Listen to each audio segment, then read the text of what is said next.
Bismillahirrahmanirrahim. Assalamualaikum warahmatullahi wabarakatuh. Alhamdulillah, alhamdulillah wa syukurillah wa la haula wa la quwata illa billah.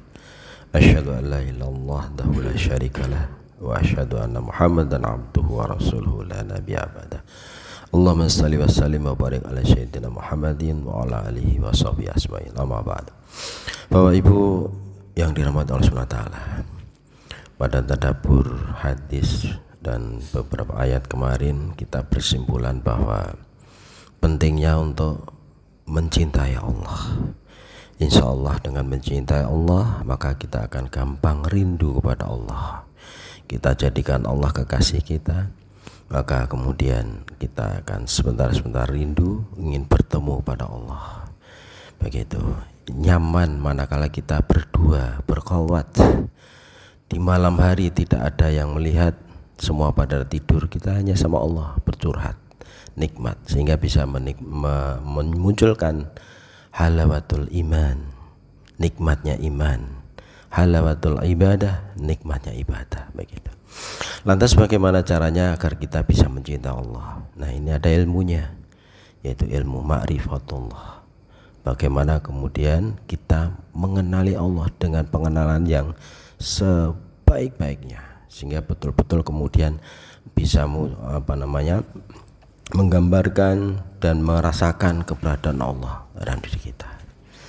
Nah, ilmu ini ilmu yang sangat tinggi manfaatnya buat kita, agar kemudian kita bisa betul-betul mengenali Allah, mengenali diri kita, posisi Allah dan posisi kita, dan kemudian bisa memenuhkan kecintaan kepada Allah.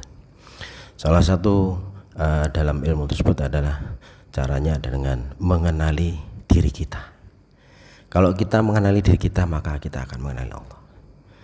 Jadi ada sebuah hadis yang disampaikan oleh Imam Tabrani mengatakan, man aroba nafsahu faqad arobahu. Barang siapa yang bisa mengenali dirinya, maka dia akan mengenali dia, Allah. Gitu. Ini biasanya dijadikan oleh kata-kata hikmah oleh kaum tasawuf, orang-orang sufi. Dia membuat kata-kata hikmahnya dengan katakan bahwa man aroba nafsahu, siapa yang bisa mengenali dirinya, faqad aroba robbahu, maka dia akan mengenali Tuhannya. Makanya kemudian bagaimana mengenali diri kita, kelemahan kita, kekurangan kita, bagaimana Allah menciptakan kita, ya kan, dari setetes mani yang tidak sangat hina, yaitu menjadi segumpal darah, semula daging, kemudian dalam usia 120 ditiupkan ruh sama Allah, dan kemudian hidup, dan waktu hidup kemudian diminta persaksian sama Allah, alastu birabbikum, apakah kamu mengakui, kamu bersaksi bahwa aku Tuhanmu? Dan waktu itu kita saat di dalam ruh mengatakan qalu bala syahidna, ya Allah, aku mengakui, aku bersaksi bahwa Engkau adalah Tuhanku. Begitu. Kemudian bagaimana kemudian Allah menciptakan kita dengan bentuk yang sebaik-baiknya, laqad khalaqna bi ahsani taqwim. Begitu. Nah, kita tidak begitu saja diciptakan. Keberadaan kita itu bukan karena bapak ibu kita, itu hanya sarana kita. Buktinya apa? Orang yang nikah sampai kemudian dia cerai kembali, tidak punya keturunan, itu karena apa? Ya karena Allah nggak berkehendak. Jadi keberadaan kita itu karena Allah. Begitu. Sebagaimana tadi ayat yang saya katakan, saya bacakan di ayat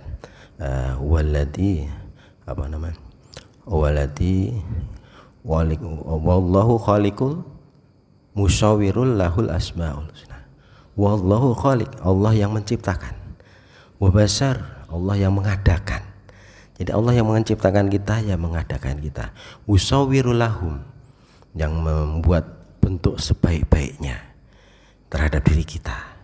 Ya kan, lahu al-mas'una, ya baginya adalah nama-nama yang baik, asmaul husna. Itu apa? Bagaimana Allah menciptakan kita dengan kondisi yang baik-baiknya, sebaik-baik. Laqad khalaqna bi ahsani taqwim, begitu ya.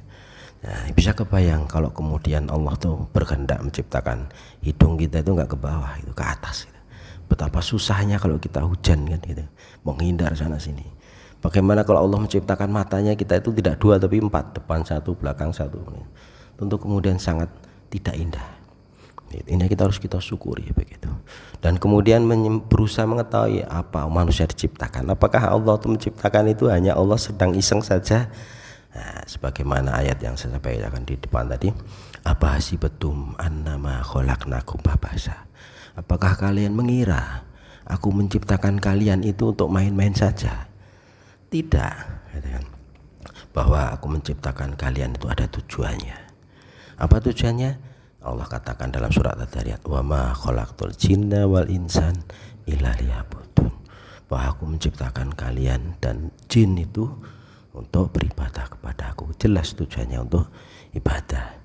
Dengan begitu insya Allah kemudian kita menyadari bahwa betapa pentingnya kemudian kita mengenal Allah, berusaha mencinta Allah, sehingga bisa betul-betul merasakan tadi lahwatul iman, ya, nikmatnya iman, manisnya iman, lahwatul ibadah, manisnya ibadah, sehingga ibadah kita menjadi ringan, tidak berat, dan kita merasa butuh Allah, butuh perlindungan Allah, butuh kasih sayang Allah, butuh rezeki dari Allah.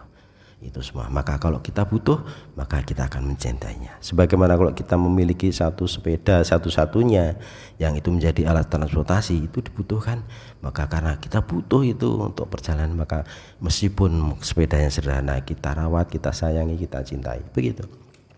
Nah, mudah-mudahan dengan senantiasa mencinta Allah dan Allah membimbing kita untuk bisa betul-betul mencintai Allah, maka Allah akan mencintai kita, sehingga Allah akan ridho kepada kita. Allahumma amin. Barakallahu lakum. Assalamualaikum warahmatullahi wabarakatuh.